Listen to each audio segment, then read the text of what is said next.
하나님 말씀 보겠습니다. 오늘 우리에게 주시는 하나님 말씀 요한 1서 4장 7절부터 12절까지의 말씀입니다. 주신 말씀 제가 읽도록 하겠습니다.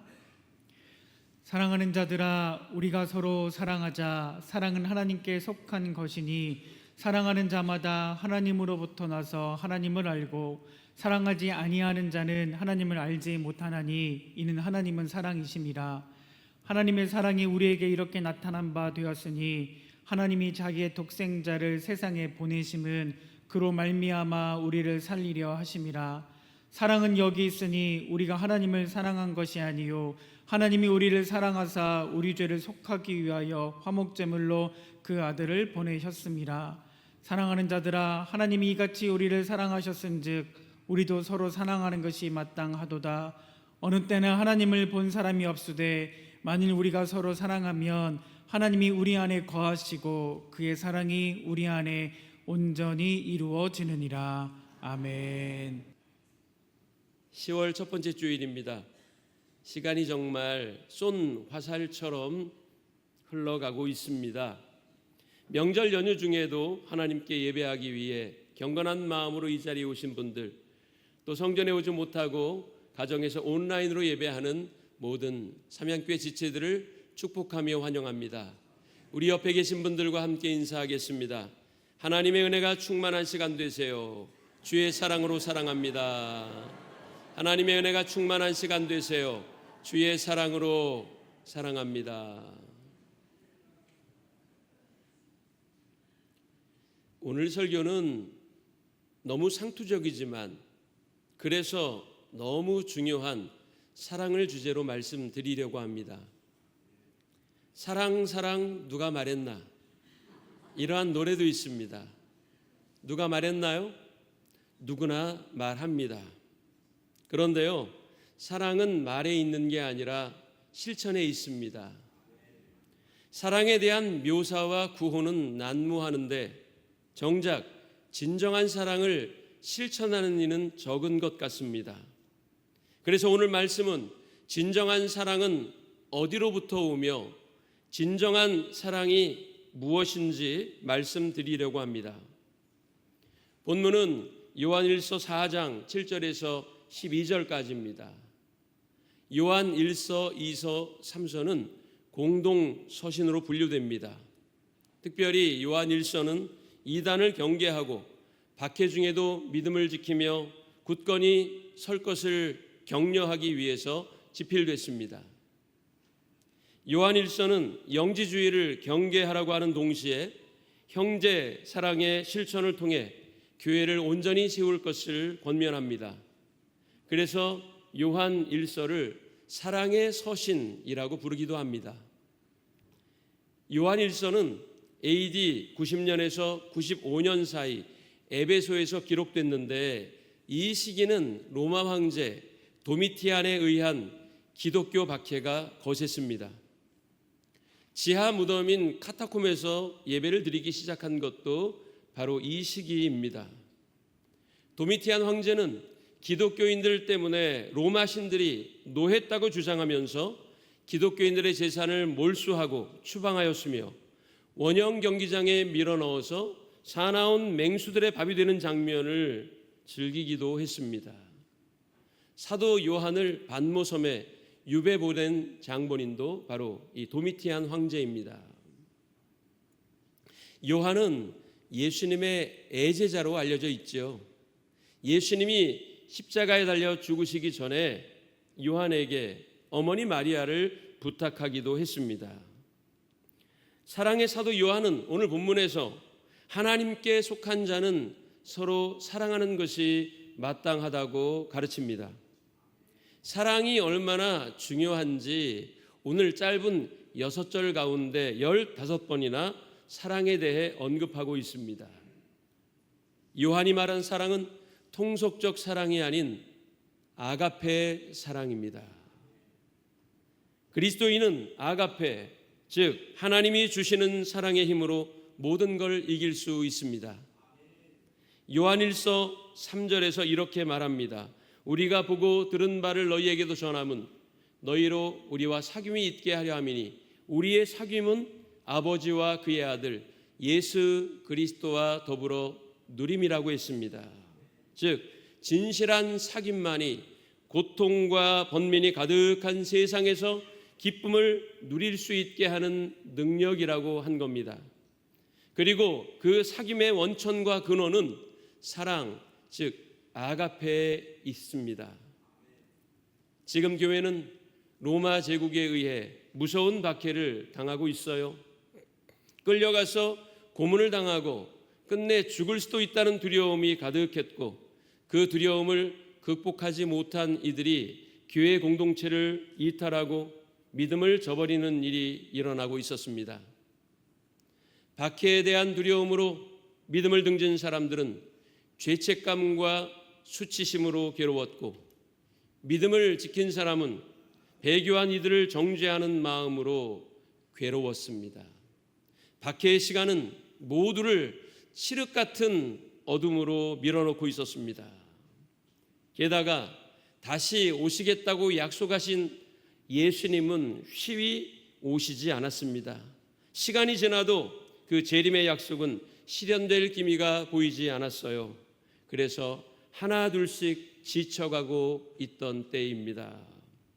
이런 상황을 보며 요한은 그들을 격려해야 되겠다고 생각했어요. 믿음을 버리지 말고 굳게 서라고 하는 동시에 연약한 인간성으로 인해 믿음의 공동체에서 떠난 이들조차 감싸 안고 용납하고 사랑하라고 말했습니다. 4장 17절 18절에서 이렇게 말합니다. 이로써 사랑이 우리에게 온전히 이루어진 것은 우리로 심판날의 담대함을 가지게 하려 함이라. 사랑은 두려움을 내어 쫓는다고 요한은 말하고 있습니다. 자만하지도 말고 정죄하지도 말고 우리를 온전하게 하는 것은 사랑의 힘이라는 걸 믿고 뜨겁게 서로 사랑하라고 권면합니다. 빙점의 작가 일본의 미우라 아야코는 이렇게 말했어요. 우리가 어떤 일에 일생을 다 바친 후 남는 것은 모은 것이 아니라 오히려 남에게 준 겁니다. 신기하게도 우리가 악착스레 모은 돈이나 재산은 그 누구의 마음에도 죽고 난 다음에 남지 않아요. 그러나 드러내지 않는 적선 사랑으로 하는 진실한 조언, 따뜻한 격려의 말 같은 것은 그 사람이 세상을 뜨고 난 다음에도 오래도록 기억됩니다. 라고 했습니다. 프랑스에는 모두 69명의 군주가 있었는데 이 중에서 백성들의 존경과 신망을 받은 왕은 단 3명뿐이라고 합니다. 장 루이, 그리고 루이 7세, 앙리 4세입니다. 프랑스 어느 작가는 이 3명의 군주에겐 백성의 아픔을 이해하고 상처를 싸매줄 줄 아는 매력, 그리고 따뜻한 인간미가 있었다고 했는데 그러한 성품이 어디서 온 거냐? 바로 사랑 넘치는 따뜻한 가정에서 비롯됐다고 분석합니다. 사랑이 넘치는 가정이 그래서 중요합니다. 여러분에게 묻겠습니다. 여러분의 가정은 사랑이 충만한가요? 아멘 소리가 이렇게 시원치 않으시네요. 다시 물을 때는 아멘으로 크게 하시면 사랑 넘치는 가정이 될 줄로 믿습니다. 여러분의 가정은 하나님의 사랑이 가득하기를 원하십니까? 로마 치아 초대 기독교인들은 제국에 의한 무서운 박해가 다가올 때 지하 무덤인 카타콤에 모여서 서로 손을 붙잡고 찬송하며 기도했어요. 신분고하, 남녀노소 불문하고 예수님의 몸을 의미하는 떡과 예수님의 보혈을 의미하는 포도주 잔을 나누며 생명을 공유했습니다. 예수님의 몸과 피를 나누는 순간은 하나가 되었어요. 하나님이 우리에게 주신 최고 지선의 사랑인 십자가의 의미를 깊이 묵상하는 순간은 누구를 원망하는 것도 책임을 전가하는 것도 비난하는 것도 없이 하나가 되었습니다. 사도 요한은 3장 16절에서 이렇게 말합니다. 그가 우리를 위하여 목숨을 버리셨으니 우리가 이로써 사랑을 알고 우리도 형제를 위하여 목숨을 버리는 것이 마땅하다.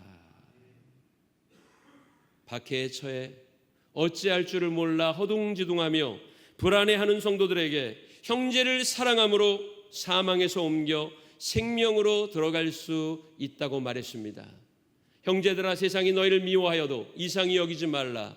우리는 형제를 사랑함으로 사망에서 옮겨 생명으로 들어간 줄을 알거니와. 할렐루야. 여러분, 이 사도 요한의 말은 사랑이 최고의 능력이라는 겁니다. 무슨 능력입니까? 시험을 이길 수 있는 능력입니다. 미움을 이길 수 있는 능력입니다. 다음엔 따라합니다. 죄를 이길 수 있는 능력이다. 두려움을 이길 수 있는 능력이다. 지식이 많고 권력이 높으며 수려한 말과 화려한 외모가 있어도 사랑이 없으면 아무것도 아닙니다. 사도 바울은 고린도전서 13장에서 이렇게 말합니다. 내가 사람의 방언과 천사의 말을 할지라도 사랑이 없으면 소리나는 구리와 울리는 괭가리에 불과하다고 말했습니다. 인터넷 게시판에서 종종 이러한 질문글이 올라오는 걸 봅니다.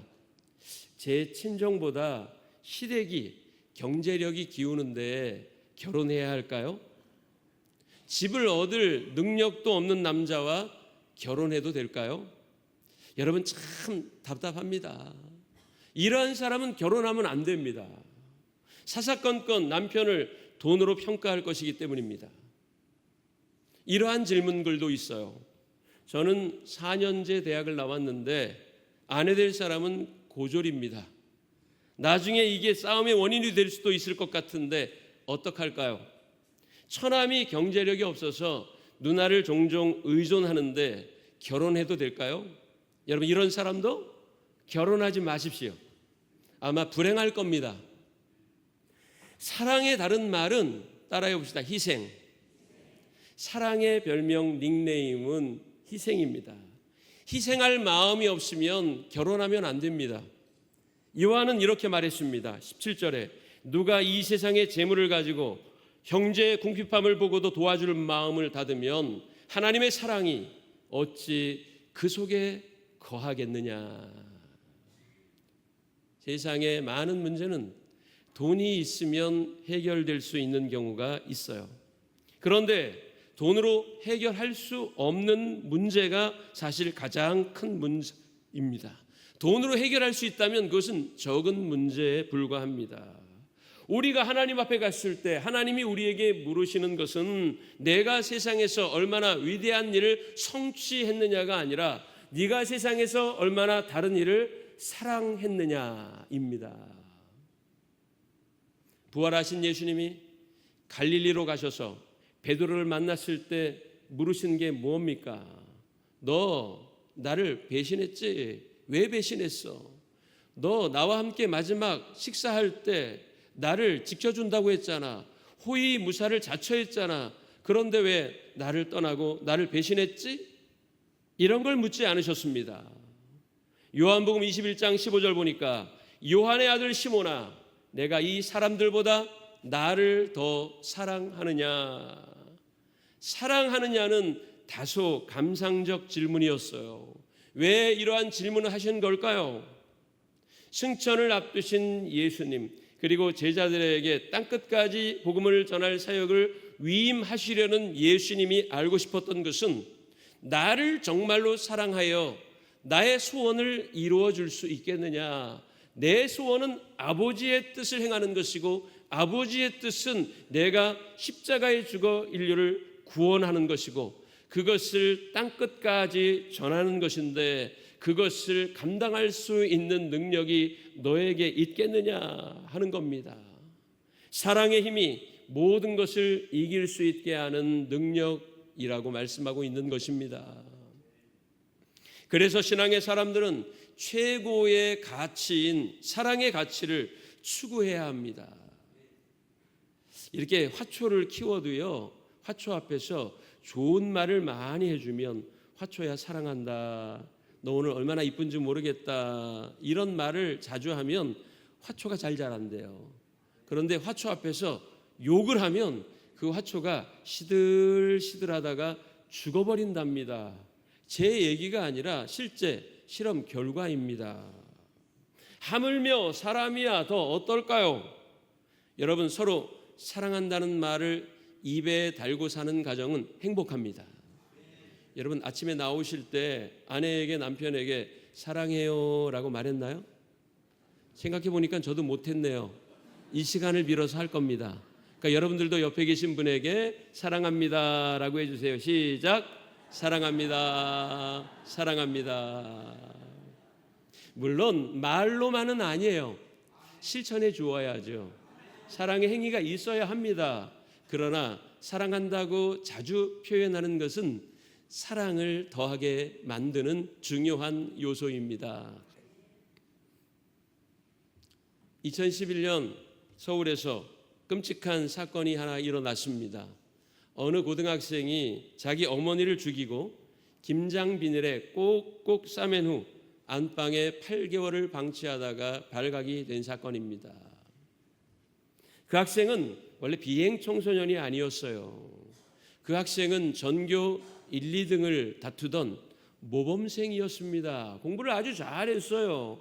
성실한 학생이었습니다. 사건이 일어난 날 어머니의 기대에 못 미치는 성적을 받은 이 아들이 성적표를 고칩니다.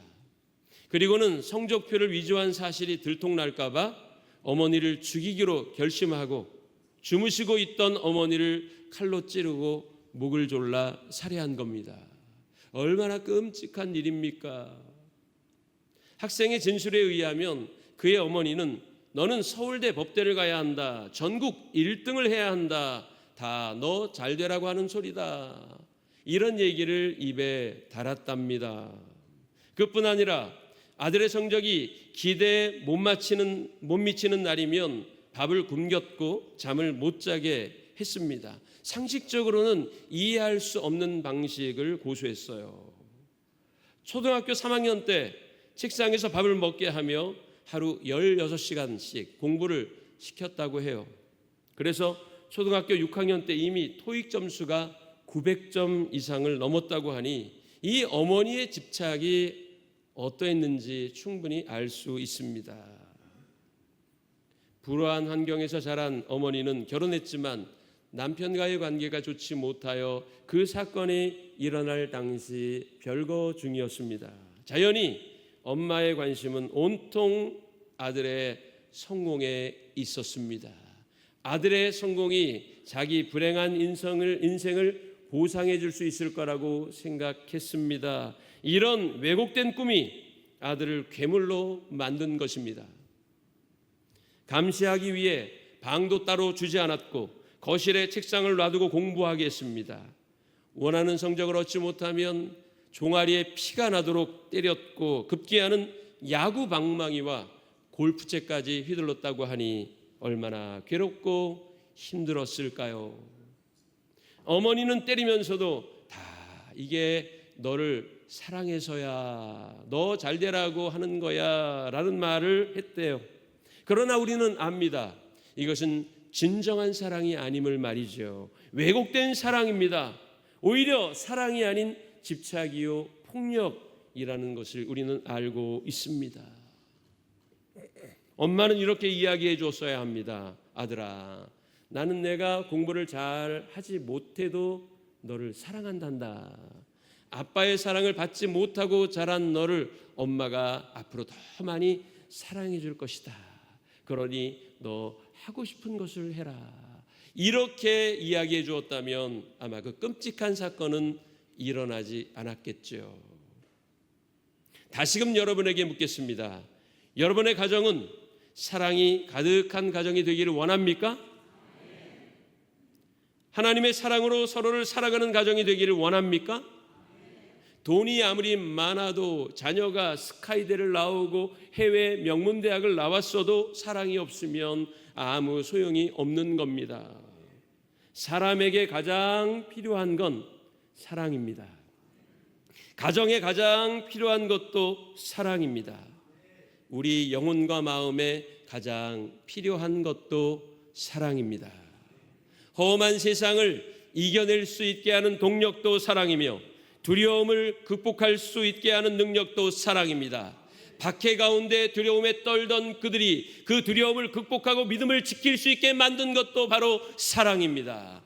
그랬기에 사도 요한은 초대교회 성도들에게 사랑을 권면하고 격려하고 있습니다.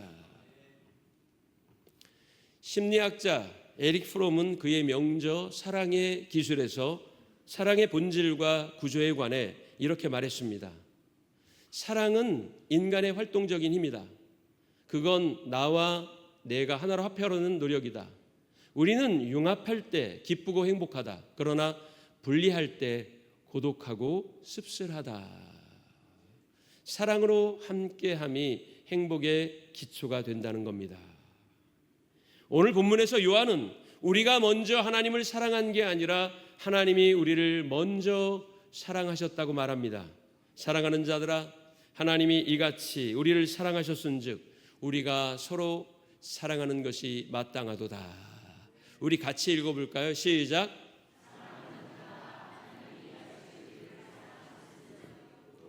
서로 사랑하는 것이 마땅하도다. 아멘. 그러면서 우리가 형제를 사랑해야 할 이유를 20절 이하에 이렇게 말하고 있습니다. 누구든지 하나님을 사랑하노라 하고 형제를 미워한다면 이는 거짓말이다. 눈에 보이지 않는 형제를 사랑하지 않으면서 눈에 보이지 않는 하나님을 사랑한다는 것은 거짓말이다. 이렇게 말하고 있습니다. 인간의 생명은 수단이 아니고 그 자체가 목적이 되어야 합니다. 요즘 캄보디아 범죄 도시에 대한 보도가 연일 나와서 충격을 주고 있습니다. 범죄 조직이 사람을 닥치는 대로 납치해서는 돈을 갈취하고 보이스피싱에 이용하고 말을 듣지 않으면 살인도 저지른다고 합니다. 그 모두가 물질이라는 목적을 이루기 위해 사람을 수단화시키는 행위들입니다. 인간의 생명은 값을 매길 수 없을 정도로 소중합니다. 무한한 가치를 지닌 사람은 오직 사랑으로만 완전해지는 것입니다. 그런데 여기서 우리가 또 하나 알아야 할 중요한 게 있습니다. 평범한 사람은 자기와 자기 가족, 친구밖에 사랑하지 않지만 위대한 사람은 그 범위가 점차 넓어지는 거예요. 이웃, 국가, 그리고 그걸 넘어서 인류애를 실천하는 데까지 확장돼야 진짜 사랑이라고 말할 수 있습니다. 무엇을 얼마만큼 사랑하느냐 하는 걸 보면 그 사람의 사람됨을 판단할 수 있어요. 사랑에는 5 요소가 있는데 그것을 말씀드리고 설교를 가늠하고자 합니다. 첫 번째는 관심입니다. 사랑하면 관심을 가지게 되죠. 아내를 사랑하면 아내가 요즘에 어디에 관심이 있는지, 무엇을 좋아하는지 알고 싶어집니다. 그리고 그 관심을 나도 함께 공유하려고 하는 거예요. 주님을 사랑하면 교회에 관심이 생기고 교회 일에 동참하게 되는 것입니다. 사랑하지 않으면 관심이 없어요. 사랑의 반대말은 그래서 무관심이라고 하잖아요. 그래서 예수님은 오늘도 우리를 향해 내가 나를 사랑하느냐고 물으십니다. 여러분, 주님을 사랑하십니까? 그렇다면 형제의 어려움, 타인의 고통과 슬픔에 동감해 주시고 관심 가져 주시기 바랍니다. 두 번째는 책임입니다. 부모는 자식을 사랑하기 때문에 책임을 지는 거예요. 남편은 아내를 사랑하므로, 아내는 남편을 사랑하므로, 자녀는 부모를 사랑하므로, 부모는 자녀를 사랑하므로 책임지는 겁니다. 책임이란 말을 영어로 responsibility라고 합니다. 이 말은 원래 응답하다는 뜻의 response와 능력이라는 뜻의 ability의 합성어입니다. 즉 responsibility, 책임은 응답하는 능력을 뜻합니다. 많이 사랑하는 사람은 많이 책임질 것이요 적게 사랑하는 자는 적게 책임지게 되어 있습니다. 우리 옆에 있는 분들과 인사합니다. 끝까지 당신을 책임질게요.